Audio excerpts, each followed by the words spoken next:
So hi guys, టాలీవుడ్లో తనదైన శైలిలో ప్రేక్షకుల్ని అలరిస్తూ వస్తున్నారు ప్రభాస్. బాహుబలి తర్వాత వరుసగా పాన్ ఇండియా సినిమాలు చేస్తున్నారు.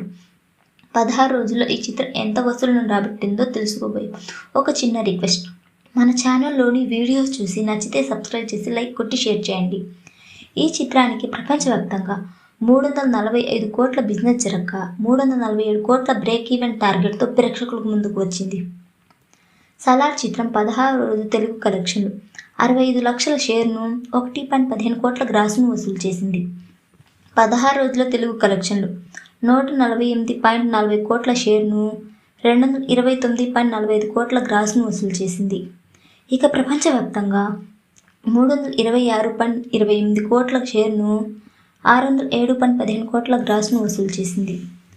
347 కోట్ల బ్రేక్ ఈవెన్ టార్గెట్తో ప్రేక్షకులకు ముందుకు వచ్చిన ఈ చిత్రం ఇప్పటిదాకా 326.28 కోట్ల షేరు సాధించగా ఇంకా 20.72 కోట్ల షేర్ను సాధిస్తే క్లీన్ హిట్ అవుతుంది. ఈ చిత్రం ఎంతవరకు రాబడుతుందో కామెంట్లో తెలియజేయండి. So guys, that's the video.